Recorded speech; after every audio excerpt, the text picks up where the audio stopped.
నమస్కారం. ఈరోజు మనం విశ్వామిత్రుడు మరియు భగీరథుడి పట్టుదల గురించి తెలుసుకుందాం. హిందూ పురాణాల్లో సప్తర్షులలో ఒకడైన విశ్వామిత్రుడు రాజర్షిగాను, మహర్షిగాను, బ్రహ్మర్షిగాను, గాయత్రీ మంత్ర ద్రష్టగా, శ్రీరామునికి గురువుగా, హరిశ్చంద్రుని పరీక్షించిన వానిగా, త్రిశంకు స్వర్గాన్ని నిర్మించిన వానిగా, శకుంతలకు తండ్రిగా ప్రఖ్యాతిగాంచారు. విశ్వామిత్రుడి అసలు పేరు విశ్వరథుడు. కుశవంశంలో జన్మించాడు కాబట్టి కౌశికుడు అనే పేరు కూడా ఉంది. గాధిరాజు కొడుకైన విశ్వామిత్రుడు రాజ్యపాలన చేస్తూ ఒకరోజు ఒక అక్షౌహిణీ సైన్యంతో వేటకు వెళ్లి అలసి వశిష్ఠ మహర్షి ఆశ్రమానికి చేరుకున్నాడు. కుశల ప్రశ్నలు అర్ఘ్యపాద్యాదులు అయ్యాక విశ్వామిత్రుడు సెలవు తీసుకోబోగా వశిష్ఠ మహర్షి తన ఆతిథ్యం స్వీకరించవలసిందిగా కోరాడు. అప్పుడు విశ్వామిత్రుడు, మీ దర్శనం వల్ల, అర్ఘ్యపాద్యాదుల వల్ల ఇప్పటికే సంతుష్టుడనయ్యాను, కాబట్టి సెలవు ఇప్పించవలసింది అని అన్నాడు. కాని వశిష్ఠుడు ఆతిథ్యం తీసుకోమని బలవంత పెట్టడంతో విశ్వామిత్రుడు అంగీకరించాడు. వశిష్ఠుడు తన హోమధేనువు, కామధేనువు సంతతికి చెందినది అయిన నందిని అనే గోవును పిలిచి మహారాజుకు, ఆయన సైన్యానికి వారి వారి ఇచ్ఛానుసారం పదార్థాలు తయారు చేసి విందు చేయమన్నాడు. వశిష్ఠుని ఆజ్ఞ మేరకు నందిని సైనికుల ఇష్టాలు గ్రహించి ఆ మేరకు వారికి నచ్చిన పదార్థాలు సృష్టించి అతిథి సత్కారాలు చేసింది.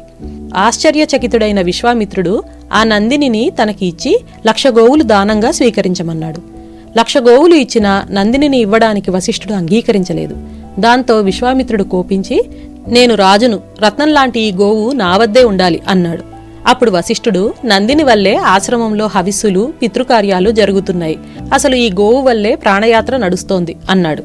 ఎంతో సంపదకి బదులుగా నందినిని ఇమ్మన్నాడు విశ్వామిత్రుడు. వాటిని కూడా వశిష్ఠుడు నిరాకరించి మౌనం పాటించాడు.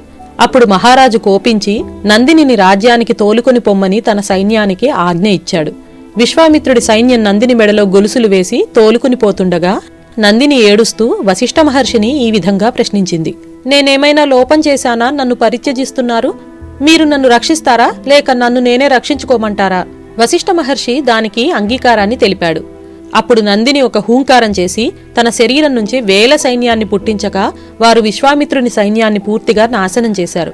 అది చూసిన విశ్వామిత్రుడి 100 కుమారులు వశిష్ఠ మహర్షిని చంపేందుకు వెళ్లారు.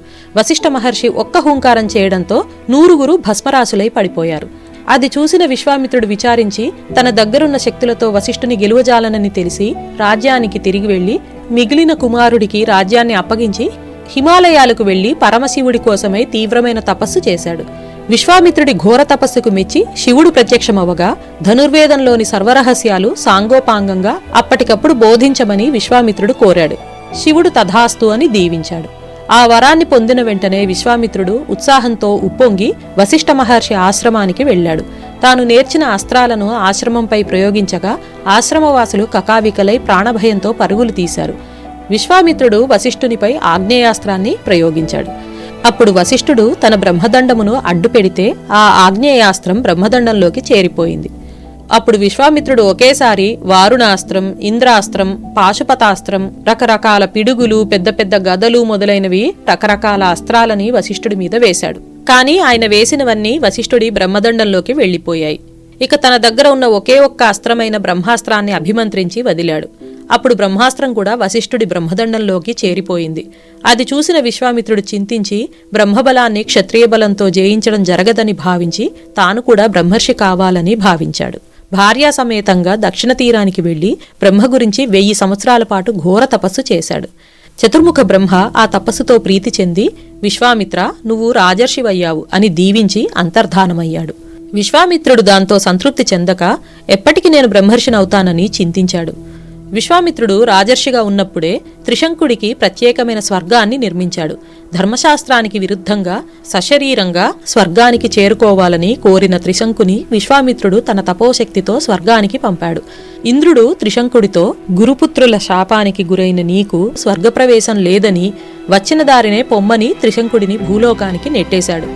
అప్పుడు విశ్వామిత్రుడు త్రిశంకుడిని మార్గమధ్యంలో ఆపి బ్రహ్మసృష్టికి ప్రతిసృష్టి చేసి త్రిశంకు ఉండే స్వర్గాన్ని నక్షత్రమండలానికి ఆవల సృష్టించి త్రిశంకుడు తలక్రిందులుగా ఆ త్రిశంకు స్వర్గంలో ఉండేటట్లు ఏర్పాట్లు చేశాడు. తన తపశ్శక్తిని దుర్వినియోగం చేశానని తెలుసుకుని ఇంక ఎవ్వరితోనూ మాట్లాడకూడదని నిర్ణయించుకుని బ్రహ్మర్షిగా మారటానికి ఇంకా ఘోరమైన తపస్సు చేయదలచి పశ్చిమ దిక్కుకు వెళ్లి తపస్సు చేయడం మొదలుపెట్టాడు. ఒకనాడు స్నాన నిమిత్తమై పుష్కర క్షేత్రానికి వెళ్లగా అక్కడ స్నానం చేస్తున్న మేనకను చూసి ఆమె సౌందర్యానికి ముగ్ధుడయ్యాడు. ఆమెను ఒప్పించి తన ఆశ్రమానికి తీసుకుని వెళ్లి ఆమెతో కాలం మరిచిపోయాడు. కొంతకాలం తరువాత మళ్లీ తాను తపస్సు మొదలుపెట్టిన విషయం గుర్తు వచ్చింది. తన తపస్సుని భంగం చేయటానికి దేవతలు ఈమెను పంపి ఉంటారని భావించి ఈసారి ఉత్తర దిక్కుకు వెళ్లి తపస్సు చేయడం ప్రారంభించాడు. ఉత్తర దిక్కున కౌశికీ నది పక్కన కూర్చుని ఘోరాతి ఘోర తపస్సు 1000 సంవత్సరాలు చేశాడు. అప్పుడు దేవతలతో కలిసి బ్రహ్మ ప్రత్యక్షమై మహర్షివి అయ్యావు విశ్వామిత్ర అని చెప్పారు. కాని ఆ మాట విన్న విశ్వామిత్రుడికి ఏ విధమైన బాధగాని సంతోషం కాని కలగలేదు. ఇన్ని వేల సంవత్సరాలు తపస్సు చేస్తే ఇప్పటికి మహర్షిని అయ్యాను, ఇక బ్రహ్మర్షిని ఎప్పుడవుతానో అని బ్రహ్మని నేను నా ఇంద్రియాలను గెలిచానా అని అడిగాడు. అప్పుడు బ్రహ్మదేవుడు లేదు అని సమాధానం చెప్పాడు. అంతకాలం తపస్సు చేసిన కారణంగా విశ్వామిత్రుని పగ వశిష్ఠుడి మీద నుంచి తన ఇంద్రియాల మీదికి వెళ్ళింది. తాను అనవసరంగా వశిష్ఠుడి మీద క్రోధాన్ని పెంచుకోవడానికి, మేనకతో కామానికి లొంగడానికి తన ఇంద్రియాలే కారణమని గ్రహించాడు. మళ్లీ తపస్సు చేయడం ప్రారంభించాడు. ఈసారి పంచాగ్నుల మధ్య తపస్సు చేశాడు. విశ్వామిత్రుడు చేస్తున్న ఈ తపస్సును చూసిన దేవేంద్రుడు ఆయనని పరీక్షించాలని రంభను పంపాడు. ఆశ్రమమంతా వసంత ఋతువులా మారిపోవడంతో విశ్వామిత్రుడికి సందేహం వచ్చి ఇదంతా ఇంద్రుడి మాయ అని గ్రహించి రంభ తనను ప్రలోభ పెట్టడానికి వచ్చినట్లు గ్రహించి ఆమె 10,000 సంవత్సరాలు పాషాణ రూపంగా మారిపోయేటట్లు శపించాడు. ఆ తరువాత క్రోధవశుడనైనానని భావించి రంభతో బ్రాహ్మణోత్తముడు ఆవిడను ఉద్ధరించగలడని శాప విమోచనం చెప్పి తూర్పు తీరానికి తపస్సు చేసుకోవడానికి వెళ్లిపోయాడు. విశ్వామిత్రుడు తూర్పు దిక్కుకు వెళ్లి మౌనంతో కామక్రోధాలను నిగ్రహిస్తూ బ్రహ్మాండమైన తపస్సు చేయడం ప్రారంభించి 1000 సంవత్సరాలు తపస్సు చేస్తే శరీరం ఒక పుల్లలాగా మారిపోయింది. ఆ కాష్టాన్ని నిలబెట్టుకోవడం కోసం ఒకరోజు ఇంత అన్నం తినడం కోసం కూర్చోగా ఇంద్రుడు బ్రాహ్మణ రూపంలో వచ్చి భిక్ష అడిగాడు. విశ్వామిత్రుడు అది గ్రహించి ఇంద్రుడికి తాను తినబోయే అన్నాన్ని ఇచ్చేశాడు. మళ్లీ కుంభకం చేసి తపస్సు చేయనారంభించాడు. అప్పుడు ఆయన బ్రహ్మస్థానం నుంచి పొగ వచ్చి లోకాలను కప్పేయడం ప్రారంభించింది. అప్పుడు బ్రహ్మాది దేవతలు వచ్చి కౌశిక బ్రహ్మర్షి అని పిలిస్తే సంతోషించి బ్రహ్మను ఒక కోరిక కోరాడు. ఎవరి మీద కోపంతో నేను బ్రహ్మర్షి అవ్వాలన్న పట్టుదలతో ఇన్ని సంవత్సరాలు తపస్సు చేశానో ఆ వశిష్ఠుడితో బ్రహ్మర్షి అని పిలిపించుకోవాలని ఉంది అన్నాడు. బ్రహ్మ సరేనన్నాడు. అప్పుడు దేవతలు వశిష్ఠుడిని తీసుకురాగా ఆయన విశ్వామిత్రుడిని చూసి బ్రహ్మర్షి విశ్వామిత్ర అని పిలిచారు. అప్పుడు విశ్వామిత్రుడు వశిష్ఠుడి కాళ్లు కడిగి పూజ చేశాడు. ఏ వశిష్ఠుడి మీద కోపంతో తపస్సు ప్రారంభించాడో ఆ వశిష్ఠుడి కాళ్లు కడగడంతో విశ్వామిత్రుడు బ్రహ్మర్షి అయ్యాడు. భగీరథుడు దీక్షకు సహనానికి ప్రతిరూపం. ఎంత కష్టాన్నైనా లెక్క చేయకుండా అనుకున్నది సాధించే వారిని భగీరథుడితో పోలుస్తారు. ఎవరైనా కఠోర పరిశ్రమ చేసి దేన్నైనా సాధిస్తే భగీరథ ప్రయత్నం చేశారని చెప్పుకుంటాం. కారణం భగీరథుడు ఎంతో కష్టపడి దివి నుండి గంగను భువికి తీసుకువచ్చాడు. అసలు భగీరథుడు గంగను ఆకాశం నుంచి ఎందుకు తీసుకురావాల్సి వచ్చిందో దాని వెనక ఎంత కఠోర శ్రమ ఉందో ఇప్పుడు తెలుసుకుందాం. సగర చక్రవర్తికి 2 భార్యలు. పెద్ద భార్యకు అసమంజసుడు జన్మించాడు. చిన్న భార్యకు 6,000 మంది కొడుకులు పుట్టారు. అసమంజసుని కొడుకు అంశుమంతుడు. సగరుడి 100వ అశ్వమేధ యాగాన్ని భంగం చేయదలిచి ఇంద్రుడు యాగాశ్వాన్ని పాతాళంలో తపస్సు చేసుకుంటున్న కపిల మహర్షి దగ్గర కట్టేశాడు. యాగాశ్వాన్ని వెతుక్కుంటూ వెళ్లిన సగరుని కొడుకులు పాతాళంలో కపిల మహర్షి ఆశ్రమంలో కట్టివేయబడి ఉన్న యాగాశ్వాన్ని చూసి కపిల మహర్షే దాన్ని తన వద్ద కట్టేసుకున్నాడని అపోహపడి కపిల మహర్షి తపస్సుకు భంగం కలిగించారు. ఆయన కోపంగా కళ్ళు తెరిచేసరికి ఆ కళ్లల్లోంచి వచ్చిన అగ్నిజ్వాలలకు సగరపుత్రులు భస్మమయ్యారు. యాగాశ్వం కోసం వెళ్లిన కొడుకులు ఎంతకూ తిరిగి రాకపోవడంతో సగరుడు మనుమడు అంశుమంతుని పంపాడు. అంశుమంతుడు పాతాళంలో చితాభస్మపు గుట్టను చూసి బాధపడ్డాడు. వారి ఆత్మలను ఊర్ధ్వలోకాలకు పంపాలని ఉదకం చిలకరించబోతుండగా ఆకాశవాణి అంశుమంతా మామూలు జలంతో వారి ఆత్మలు ఊర్ధ్వలోకాలు చేరవు, పవిత్ర గంగాజలంతో మాత్రమే సద్గతి పొందుతారు అని పలికింది. అంశుమంతుడు నిట్టూర్చి కపిల మహర్షి దయతో యాగాశ్వాన్ని తెచ్చి సగరుడికి సమర్పించాడు. సగరుని తరువాత అంశుమంతుడు రాజయ్యాడు. తరువాత దిలీపుడు రాజ్యాన్ని పాలించాడు. దిలీపుడు మరణించడంతో అతని కొడుకు భగీరథుడు చిన్న వయసులోనే రాజయ్యాడు. అప్పటి వరకు భస్మమైన రాజకుమారులకు సద్గతి కలుగలేదు. చిన్నవాడైన భగీరథుడు తల్లి చెప్పగా విషయం తెలుసుకున్నాడు. పవిత్ర ఆకాశగంగను భువికి తెస్తానని తల్లితో చెప్పాడు. వెంటనే బ్రహ్మదేవుని తలుచుకుంటూ కఠోర తపస్సు చేశాడు.